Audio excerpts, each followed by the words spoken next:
novum, which means a new commandment I give you this day.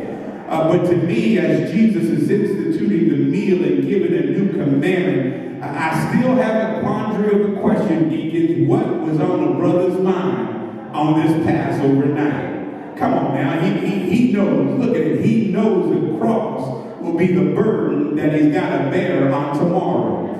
In order for the scripture to be filled, he knows he must keep moving with a heavy heart to his messianic destiny.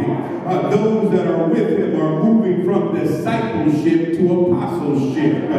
But Jesus is moving from Monday, Thursday meal to a mountain of pain on an old rugged cross.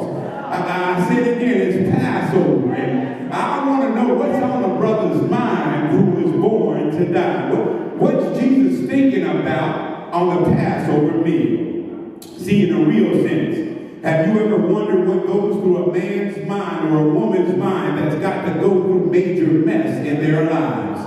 Have you ever thought, what does one think about when stress and strain of life is more than they can bear? Come on now, just think about, what does one think about when you face suffering and you got to face unfair treatment and you got to face wickedness in your life that comes from places that are unexpected?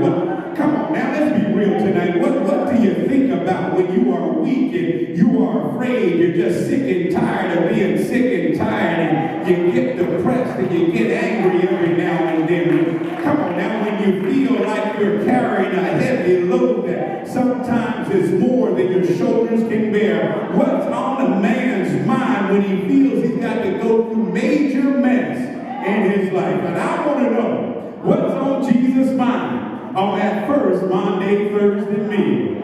What I want to suggest to you today, I had to do a little research because I had to come correct to the Second Baptist Church in Long Branch, New Jersey.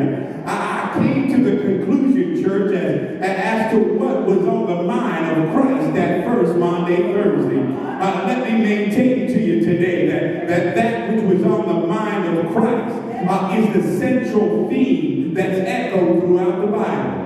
Y'all need to get this. It's the same thing that started all the way back in the creation narrative with Adam and Eve. What's on Christ's mind is the same thing that was evident through the lifeboat experience of Noah and his family.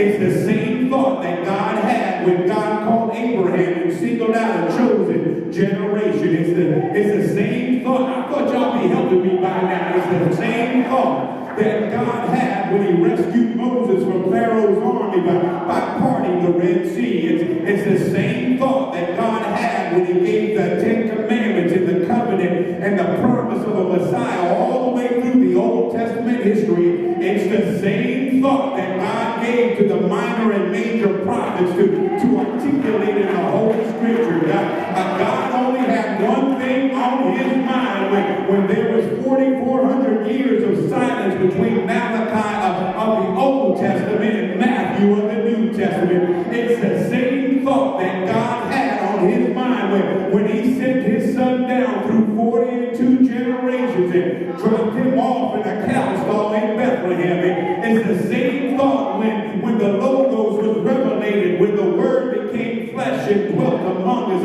I've come to the conclusion on this Thursday night in 2014, on Monday, Thursday meal, that what was on Christ's mind is the same thing that's been on God's mind since eternity was established. I want you to know, you want to know what was on the man's mind? I'll tell you what was on the man's mind. We were on God's mind. It was us who was on the mind of God.